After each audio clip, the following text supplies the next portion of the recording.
Welcome back to the Millionaire Real Estate Agent with Nathan Najib, the blueprint to becoming a millionaire real estate agent. This thing that we've put together is a recipe for having a good economy. For like when you're baking a cake, as you see, Janisha, when you're baking a cake, you need to have the perfect ingredient for the cake to come out looking beautiful, tasting great, right? Same as here. The 5 variables need to be in a good, sustainable, healthy growth, or at a level, I should say, for the economy to be doing good. And too much of a peak is not good for the economy. Too much of a low is not good for the economy. There's always a low after a peak. Why? As they say, what goes up comes back down. It's called the law of gravity. So let me give you that ingredient of at what level each of these 5 variables need to be for the economy to travel in a sustainable and healthy level. So the 5 variables as follows: median sale price, number of homes sold, or number of homes sold, which is the supply of inventory, average mortgage rate, the CPI or inflation, unemployment rate, and at what level these 5 need to be each for the economy to be in a good, sustainable level. Now, I've written, as you can see, this is the notes that I've written. I was here Anzac Day almost all day. I was putting these numbers together. And of course, Janisha has put all the graphs up here for us, so we appreciate you. Thank you very much. So we've done all the work for you. What we will do, we will send you a PDF of this as well. Could we do that? We can email it to us. Janisha says, I'm sure we can figure out a way to do it, right? But we'll send you a PDF for this. We'll send us an email. What we will do, then we can send you the information. Yeah, send us an email to nathan@najibre.co.nz. We'll put a brief scan or a scan of this in the link below, but give us a call, have a chat with us. This is just my draft, putting things together, just writing things down, but we'll put this up for you. If you want to have any question about anything else, pick up the phone, give me a call, or send me an email to nathan@najibre.co.nz.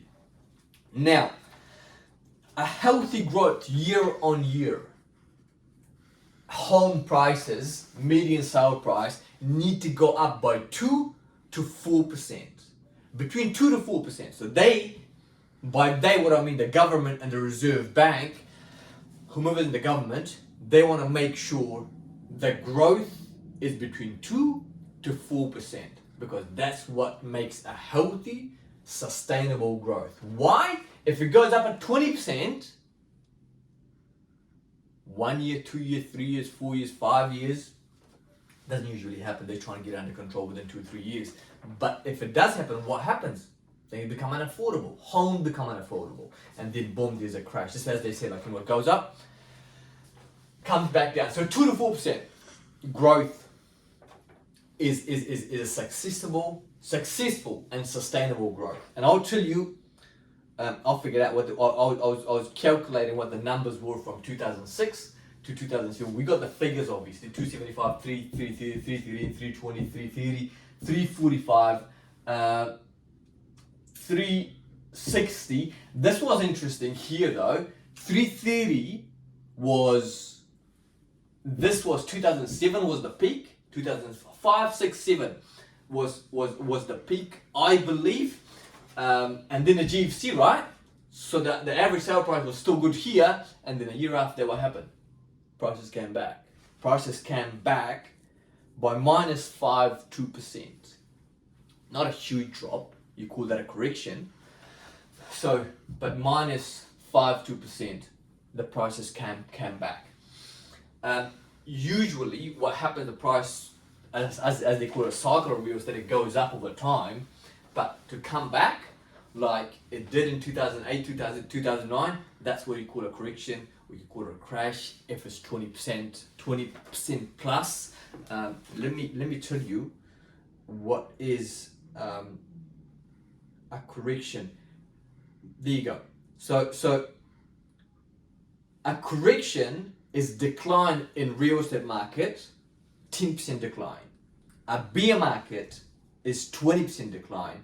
A crash is between 35 to 60% decline, and that lasts 3 to 6 months. A recession is 6 months of economical decline. Depression is a recession that lasts for 2 years, and decline in GDP, gross domestic product, by 10%. So here was just a correction, 2008, when the GFC had we came back through 313. We didn't here in Christchurch. It wasn't in Christchurch. It wasn't a huge as bad as it was in America, but we came back in value, right? Now remember, this is February. This is the February, so we didn't would have the drop would have been higher than that because GFC was quite bad, right? Quite ugly, right? But this is February to February, and the number of homes sold in the month of February, 9,586, 2007 again 10,338, 2008 8,187, and then 2009 because the drop. The decline, 5,482. And then if you look at the interest rate, look, the interest rate, because the property, people were not buying properties because the interest rate went up to 9.82%, right? They dropped the interest to 5.78 to have it picked up again to next year, 2010, 7,175. So this interest rate, how they work it, they are talking about that's the government and the Reserve Bank together to have the economy under control. What they do, the lever that they use when the market is slow to get the market happening again, go faster, they drop the interest rate. Example was when the pandemic hit, the interest rate, they brought this back, right? And then what happened off the back of that? Boom, everybody wants to spend money, because when money is cheap, everybody's spending money. When the money is expensive, people stop spending money, right?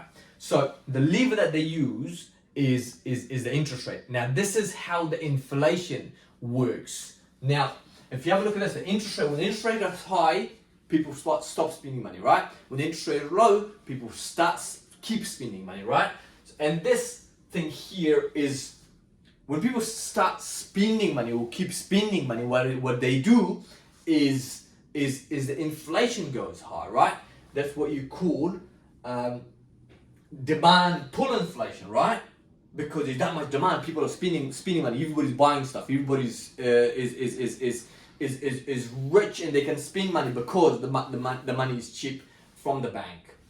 So what happens is, off the back of cheap money is high inflation, right? And when there's high inflation, there's low unemployment. Why? Because when people have got money and they spend money, now because everybody's going out having dinner, the restaurants, they need to hire more people, right? So of course the unemployment rate is low. But if the builders are going to spend money because the money is cheap, right? The interest rate is low, right? What they do, what does Kmart do, or what's the other one? Warehouse. The warehouse, or the placemakers, right? What do? They go and hire more people, right? Means the unemployment rate is low. So then, the interest rate is high, people stop spending money, right? So when people stop spending money, the inflation is low because there's not that much demand, right? And then off the back of that, high unemployment rate. High unemployment rate, why? Because when people stop spending money, when people stop going to restaurants and spending having dinners outside, dining out, or building houses, now placemakers have to lay people off. Now the building companies have to lay people off. Now these developers not having got that many houses or so, right? So now what happens? Inflation is low because people are not spending money, right? And high unemployment rate because people are not hiring, they're actually getting rid of their people, right? That's what is called the Phillips curve. It was one of our economists from New Zealand, Phillips, I forgot his first name, but they call that the Phillips curve.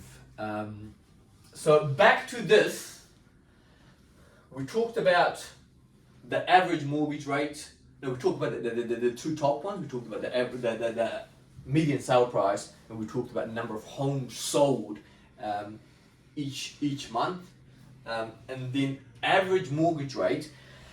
Average mortgage rate in a long run it needs to be around 6%. The interest rate needs to be around 6%. If you go back, if you look at this, 8.39, 8.62, 9.82, 5.78, 6.19, 6.37, 5.67. If you look at it and have a look at it down here, it dropped down all the way to 3.24. It brought right back, and then off the back of that, look at this. If you can have a look at this quickly, 3.24. The average sale price was 5.19. Even if you go back here, this is 2020 when the pandemic happened here, of course, in 2019, and then 2020 when that happened, they dropped the interest rate again, 3.24, and they kept on dropping it, and then next year, 2022, it was almost, we had from 2019 to 2020 we had 11.1% growth. From 2021 2022, from here to here, we had 25.2% growth. And those kind of growths, double-digit growths, is not healthy. It's not healthy at all. Once you could do probably with 11%, one year, 2 years in a row, it's unhealthy. And I'll tell you why it's that bad. Because as I said, it goes up, comes back down, right? Back to inflation now. The inflation, they need to keep that at around 2%. Let me explain to you inflation. Inflation is the basket of goods that you buy from the supermarket last year compared to what you go and buy from the supermarket this year. So last year, what's the date today? 26th, right? 26th of April last year, you went to Newark and got yourself a trolley. Exactly same thing, and that list cost you $100, right? And then the same trolley, same things that you bought last year, this year it cost you, let's say $119, right? That's a 19% inflation. The inflation that we've had over the years, it needs to be at an affordable level. It needs to be around under 2%. They need to keep the inflation under 2%. Now, here, like we've had huge. That was the last 2 years we had the biggest inflation growth. I think since for the last 18 years, this was the biggest inflation rate that we've had. And what happens if inflation is that high? Then things become unaffordable, right? And when things become unaffordable, then the economy drops. Things get real bad, right? And then, as I said, when the interest rate is so low, people are spending money. One of the things, there's a few things coming back to this inflation. Just quickly, briefly, I want to have to chat about the causes of inflation. What causes inflation? These three reasons inflations happen. Number one is cost push inflation. Oil prices increase on this cost push inflation. Cost of running businesses increase, and that's passed on to the customers. Workers asking for raise, land prices increase, and rent increase. Now, how does that happen? So, when the government, so usually what happens, Labour comes in, and you would have noticed this, when Labour comes in, they raise taxes, and when they raise taxes, it sounds pretty cool, it sounds pretty good because they're helping, right? It's actually not helping the poor and middle class, but they make it sound like they're helping the poor and middle class, right? When they come in, what they do is they raise taxes, right? So they raise taxes, for example, they raise taxes on business owners, right? They moved from, I think it was from 28, I think individual owners are individual between from 32%, they went to 38% if you're making above 300,000, I believe it is. For companies or for landlords, they got rid of interest. You couldn't claim your interest only for new homes. They made it sound like they're helping the first home buyers. Did it help the first home buyers? No, it didn't. But what happened is this. So when they raise taxes, what do the rich do, or what do the people who own properties and own businesses do? They pass that on to the customers. They don't keep the expenses if they increase, and they have to too, right? If I own rental properties, for example, and they make it harder for me to claim my interest, right? Now what I'll have to do, I have to pass it on. The expense passed it on to my landlord, my tenants, right? And that's what people do in majority. So what happens is, that's again cost push inflation. So I'll pass the expense on to my landlords or to my customers. If I own a restaurant or a hotel, that pulls inflation. So my hotel that you're hiring for $150, now you're hiring for $175. That's expensive, right? That's cost push inflation, right? And then the rent increases, land prices go up. The second reason is demand pull inflation. And what happens demand, we talk about demand and supply. When there's more demand than supply, the prices go up, right? Because I could, if I've got this pin here, and it's the only pin in town, I could put a price on it, right? And if there's 50 houses on the market, right, and I've got 500 buyers, right, the prices will just go up, right? So, and what they do, so the demand pull, cut taxes, feed money into the economy. That's when the demand increases, right? When they feed money to the economy, now there's plenty of money there, right? And then what that happens is that demand, because if I'm going buying stuff, I can put price on my house, my cars, my anything that I'm selling. I can put it up, right? So that's another form of inflation. And that happens also when people are making money, right? When things are busy, when everybody's buying houses, everybody's coming to my shop and dining out, I can put my prices up, right? Too much demand for products, like placemakers, they only had that much trusses or timber, so they would say, like, if you want to buy this, it's going to cost you X amount, right? So, and also they want to slow the demand as well, because when they close the country, they couldn't import stuff in here, right? Then whatever was in the shops here, there was that much demand. They could just put the prices up, right? Number one, to slow the demand down, and number two, to make more money. And then the last one is printing money. The government printing money. So what happens is, when you pump money into the economy, now there is what was costing you last year. Let's say a house was costing you 500,000. Now that house costs you 575,000. Just because there's that much money there, right? People are rich, right? When people are rich, people spend money. And with that much money in the market, then you can just put the prices up because people are rich and people are spending money. They don't mind spending money. What I'm trying to say, free money and low rates. When they lower the rates as well, the demand goes right. The demand goes over the roof. I was just talking before to one of our girls. I think me and you were having a conversation about this, right, Janisha? We were talking about the interest rate. The lever that they use is to make the market get busier. They drop the interest rate. To make it harder like it is now, they higher the interest rate. What else? As I said, up here we've got a interest rate. Can we see that? Interest rate and real estate prices. So we've got interest rates low, prices high.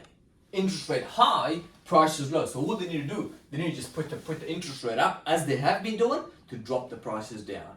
And it's exactly what's been happening. So talking about the inflation rate, we talk about interest rate. The interest rate lever I spoke about. That's the puppet masters of the economy, if you would. The Reserve Bank and the government, they move that lever to adjust the market, to make it busier and make it quieter. As I said, it needs to be at a certain degree for the cake to come very well cooked over the other end, right? The next one is so inflation is, as I said, needs to be under 2%, and the unemployment rate is at a good level when it's under 5%. When it's under 5%, it's a good. The economy, we're doing good.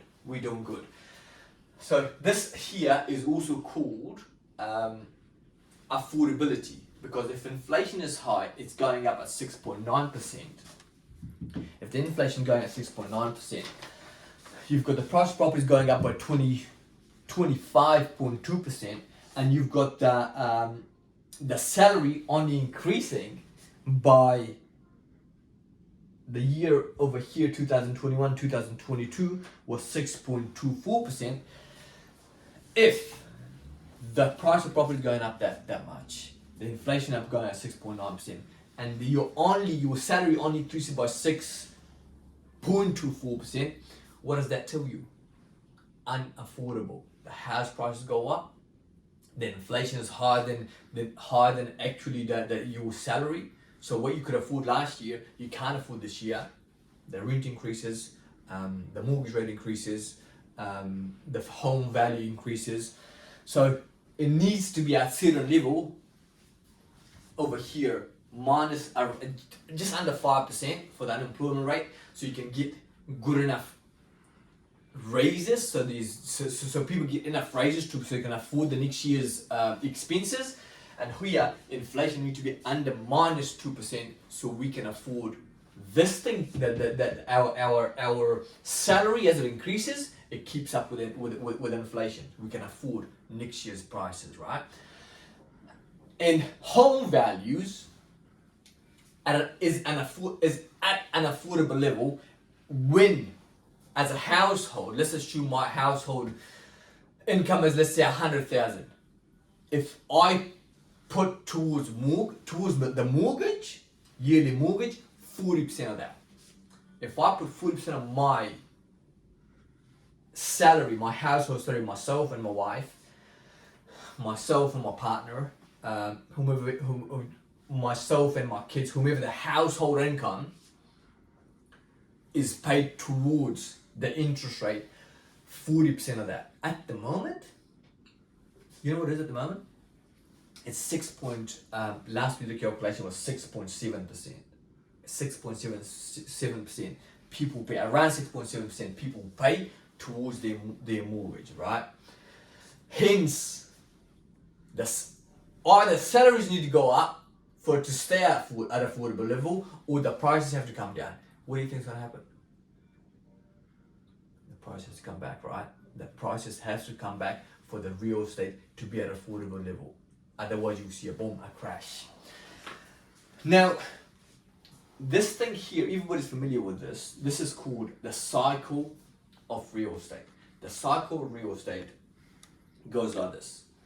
Spring, when there's expansion.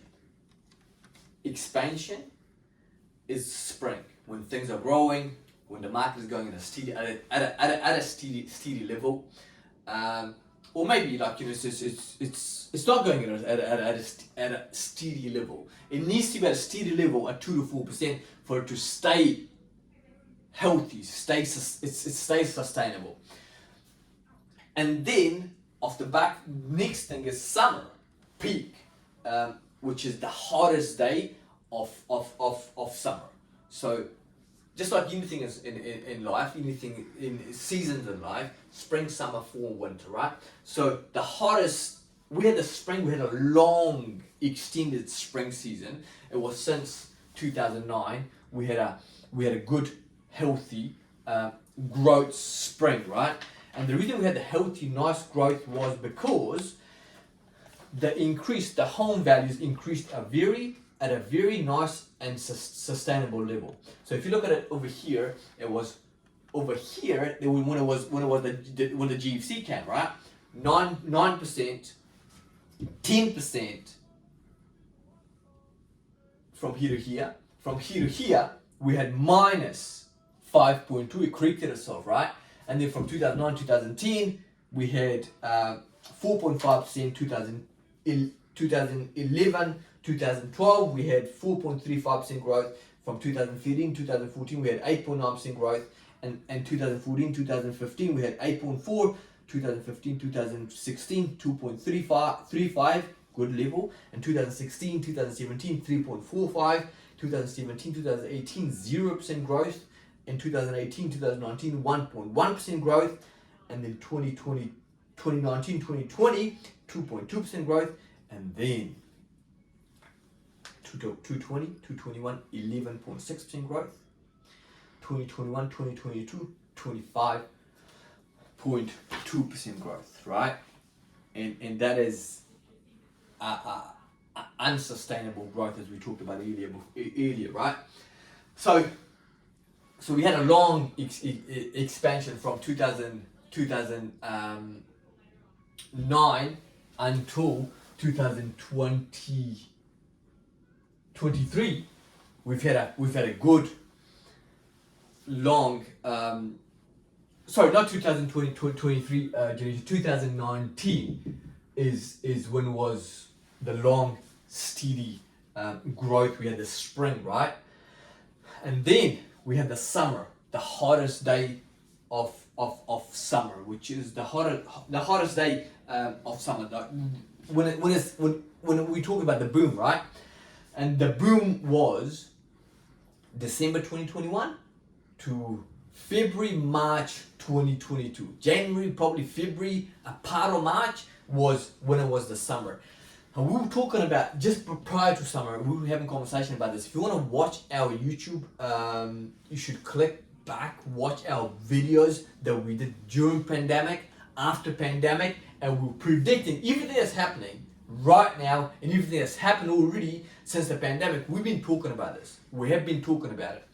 So, peak of the market, and we talk about the why and the 5 reasons when is the boom.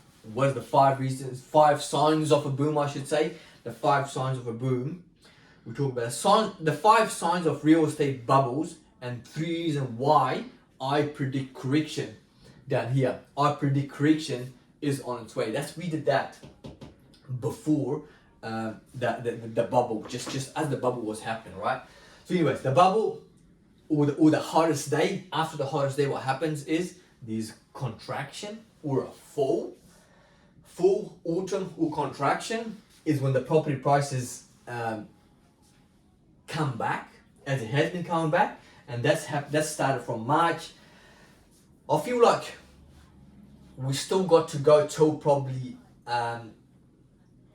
July. The market will come back, and then the next phase is the winter. Just like these hottest day, these are the coldest day in winter as well, right? The coldest day will be probably between, I suggest, mid this year to possibly early to mid next year, 2024, and then we come back to another summer or expansion. So this is how the real estate market works, and as you call it, a cycle of real estate.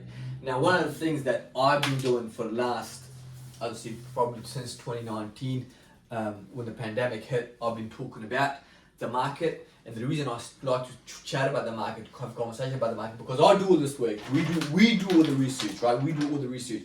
We are on the grounds. We know exactly what's happening. All these great reporters, the amazing economists, what they do is they get the numbers and put it through a computer and it spits out something, what's going to happen. Well, how accurate that is? Well, I think, what's that saying that goes that says, the economists have predicted,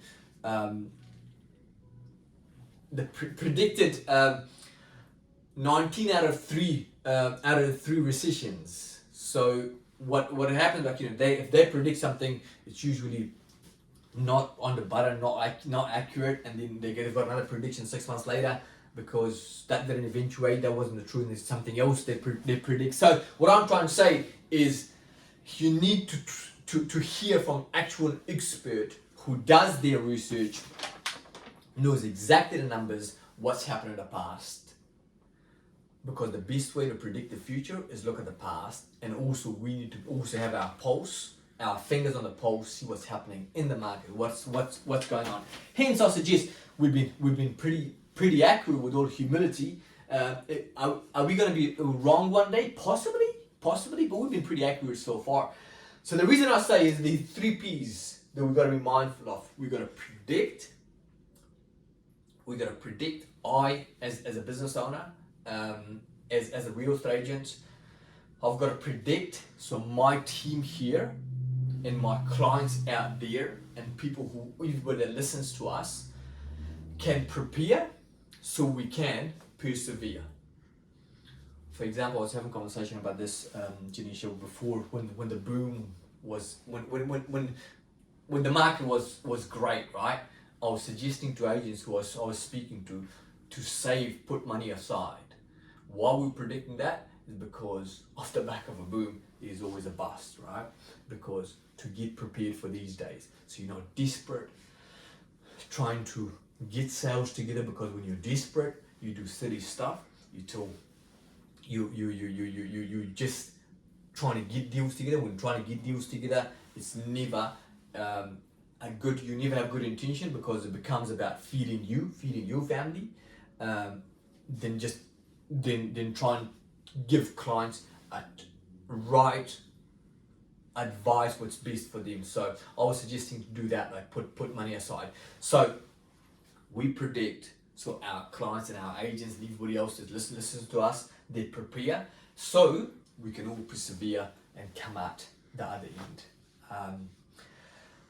With that said, this has been a long video, I know, but I hope it's been helpful to you guys. I feel like it is, because this thing here that I've spoken about in the past, it's taken me years and years and years to study and become a professional at it. You don't learn it from just off this video. You need to look at it, watch, read more books about the economy.